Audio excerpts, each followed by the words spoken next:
আসসালামু আলাইকুম রহমতুল্লাহ বারাকাতু। আশা করি সবাই ভালো আছেন, যে যেখানেই আছেন। আল্লাহর রহমতে আমিও ভালো আছি, আলহামদুলিল্লাহ।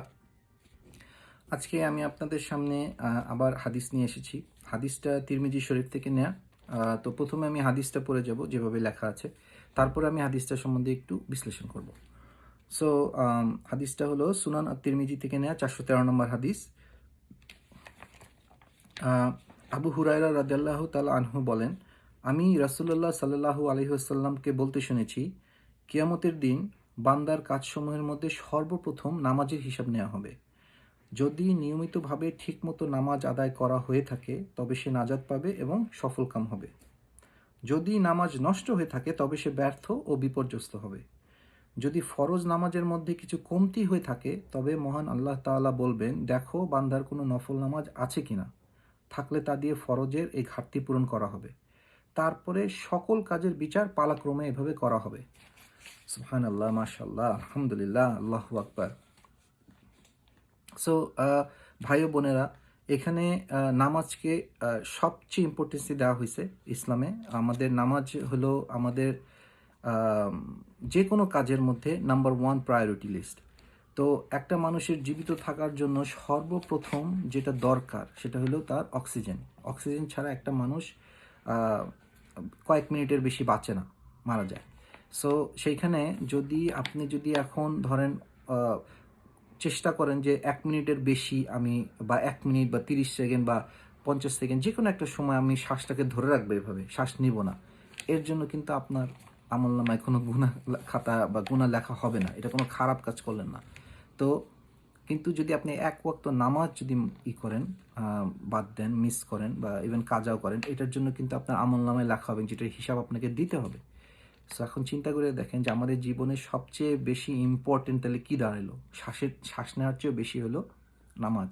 যে বেঁচে থাকার জন্য যে শ্বাসটা নেওয়া দরকার তার চেয়েও বেশি গুরুত্বপূর্ণ হলো এই নামাজ। সো ফরজ নামাজ তো আমাদের 5 ওয়াক্ত প্রত্যেকে আদায় করতেই হবে, তারপরে সুন্নত আদায় করতে হবে, তারপরেও নফল নামাজ আদায় করা উচিত। কারণ যখন আমাদের এই ফরজ নামাজে কোনো ঘাটতি দেখা দেবে, যেটা দেখা দিবে, কারণ এই কারণে বলতেছি আমি যে আমরা মানুষ, আমরা ভুল করবই, আমরা ভুল করি এবং আল্লাহ ক্ষমা করে আমাদেরকে, এই জন্য আল্লাহ ক্ষমা রাখছেন। আর ভুলটা এখানে আসতেছে কারণ এখানে ইবলিশ শয়তান এবং তার সাঙ্গপাঙ্গ দল বল নিয়ে সব সময় প্রতিটা মুহূর্ত আমরা ঘুমাই, কিন্তু তারা কিন্তু ঘুমায় না। তাদের একদল ঘুমাইলে আরেক দল জাগনা থাকে। সো এরকম প্রতি মুহূর্তে তারা মুসলমানদের পিছনে লাইগা আছে যে কিভাবে তাদেরকে ইসলামের পথ থেকে সরায় নেওয়া যায়, কিভাবে আল্লাহর ইবাদত থেকে তাদেরকে সরায় নেওয়া যায়, কিভাবে আমাদের ইবাদতে আমাদের ইমানকে দুর্বল করা যায়। তো সেই জন্য বলতেছি ভাই, তাদের চেয়েও আমাদেরকে অনেক বেশি কাজ করতে হবে, অনেক বেশি স্ট্রং হতে হবে। আর আপনার ইমানকে যদি আপনি আরও জোরালো আরও মজবুত করতে চান, তার জন্য কিন্তু আপনাকেই কাজ করতে হবে। যে ইমানকে মজবুত করার জন্য আপনাকে যেটা সবচেয়ে ভালো, যেটা আমি শুনছি, সেটা হলো গিয়া যখনই সময় পাবেন আল্লাহর জিকিরে থাকবেন। জিকির আপনার ইমানকে অনেক মজবুত করে। সো এই জিকিরটা আপনাকে আপনার মানে ইমান মজবুত করার পাশাপাশি আপনাকে সবসময় আপনার ফোকাসটা ইসলামের পথে আপনাকে রাখে। সো এই জন্য বললাম যে আপনারা ভাই ও বোনেরা যে যেখানে আছেন দেখছেন আমার এই ভিডিওটি, প্লিজ আপনারা নামাজ কায়েম করুন সবসময়। আর নামাজের মধ্যে একটা কথা হলো যে নামাজে একটা আছে, যেটা বলা হয় আউয়াল ওয়াক্তের নামাজ। মানে হলো যে যখনই নামাজটার সময় হবে তখনই নামাজটা আদায় করা। সো অনেকে আছে, দেখা যায় যে আমরা জোহরের নামাজটা অনেক লেট করে পড়ি, আসরের নামাজটা লেট করে পড়ি, ঈশার নামাজটা অনেক লেট করে পড়ি। এই এই এগুলার জন্য আমাদেরকে জবাবদিহি করা হবে। নামাজটা আপনি আদায় করলেন, কিন্তু এই যে আমরা করলাম, দেরি করলাম, এটার জন্য আমাদেরকে জবাবদিহি করতে হবে। আমিও যে করি না তা না, হ্যাঁ আমিও করি, কিন্তু আমারও এটা ভুল হয়। কিন্তু সেজন্য আমি বলতেছি যে আমারও এই ভুল শুধরাতে হবে এবং আমিও চেষ্টা করতে হবে। আর পুরুষদের জন্য, স্পেশালি মহিলারা যদি পারেন তো ভালো, কিন্তু পুরুষদের জন্য মাস্ট, সেটা হলো গিয়ে নামাজটা মসজিদে যা আদায় করা, জামাতের সাথে নামাজ পড়া। নামাজ কোনোদিনও আপনার একার জন্য, একা একা পড়ার জন্য করা হয় নাই।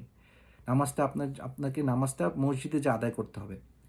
আমি শুনছি আমাদের নবী সাল্লাল্লাহু আলাইহি সাল্লামের বয়সের শেষ সময়, ওনার মৃত্যুর আগে উনি এতই অসুস্থ হয়ে পড়ছিলেন, যখন উনি হাইটা যাইতে পারতেন না মসজিদে, তখন উনি 2 সাহাবীর ঘাড়ের উপরে হাত দিয়া, তারপরে ওনার পাও এরকম মাটিতে পড়তো না আর কি, এরকম পাড়া দিতে পারতেন না। মাটির উপরে এইভাবে পাও এইভাবে চলতো। তখন মানে ওনাকে ওইভাবে করে তারপরে মসজিদে নেওয়া হয়েছে। উনি ওই মসজিদে যা জামাতে নামাজ পড়তে চেয়েছিলেন এবং ওইভাবেই তিনি নামাজ পড়তেন। তো সেটাই বলি যে নামাজটা এতই ইম্পর্টেন্ট। নামাজ ছাড়া আপনার বাকি সব কাজের হিসাব হইলেও কিন্তু আপনি তারপরও বিপদে পড়বেন, এখানে বলাই আছে। নামাজে যদি আপনার সফল কাম না হইতে পারেন তাহলে আপনি বিপর্যস্ত হবেন।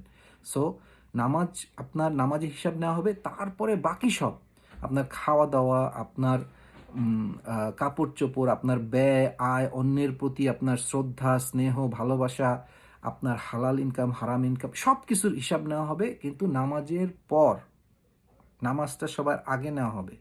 এবং ইসলামে বলা আছে, আল্লাহ বলছেন যে তুমি মৃত্যুর পথযাত্রী, তুমি মৃত্যুর পথযাত্রী, মানে তোমার এখন তুমি জানো যে তুমি মৃত্যু তোমার একদম কাছে আছে, তখনও যদি নামাজের সময় হয়ে থাকে তাহলে নামাজ আদায় করো। সো ওই অবস্থা নামাজ আদায় করতে হবে।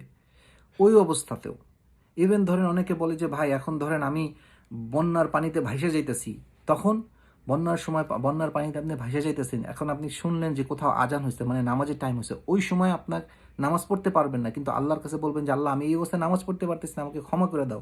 কিন্তু নামাজের কথা চিন্তা করতেছেন, তাতেও ইনশাল্লাহ ঠিক আছে, ওইটা আপনার আমলনামায় লেখা হবে।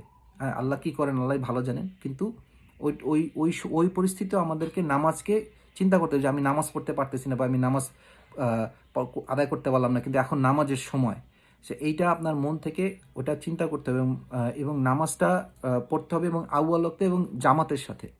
সো আমি বলতেছি না যে মাস্ট পড়তেই হবে, কিন্তু আপনার চেষ্টা করতে হবে যে আউয়াল ওয়াক্তে পড়ার এবং মসজিদে যায় জামাতের সাথে নামাজটা আদায় করার। সো নামাজটা ভাই ও বোনেরা, নামাজটা কোনোদিনও কাজা হইতে দিয়েন না, নামাজটা বাদ দিয়েন না। চেষ্টা করবেন যাতে সব সময় আপনার 5 ওয়াক্ত নামাজ, যদি আপনি আপনার একটা দিনে 24 ঘন্টা হিসাব করেন, তাইলে আপনি ফরজ নামাজ, সুন্নত নামাজ এবং নফল ইবাদত এগুলো সব মিলায় দেখা যায় আপনার 1 ঘন্টাও যায় না।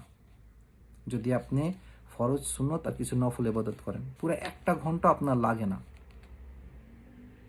তো 1 ঘন্টা, 24টা ঘন্টার মধ্যে কি 1 ঘন্টা কি আপনি আল্লাহর ইবাদতের জন্য ব্যয় করতে পারেন না? 1 ঘন্টা, বাকি 23টা ঘন্টা তো আপনার জন্য রয়েই গেল, আপনার নিজের জন্য। সো সবাইকে আমন্ত্রণ করছি, সবাইকে অনুরোধ করছি নামাজ কায়েম করুন। আর আমার এই ভিডিওটা আপনারা যদি দেখে থাকেন, প্লিজ এই ভিডিওটা আপনার লাইক আর শেয়ার দিতে হবে না, বাট আপনি আমার এই মেসেজটাই আপনার মুখে মুখে আরেকজনের সাথে শেয়ার করেন। আসসালামু আলাইকুম রহমতুল্লাহ বারাকাতুহু।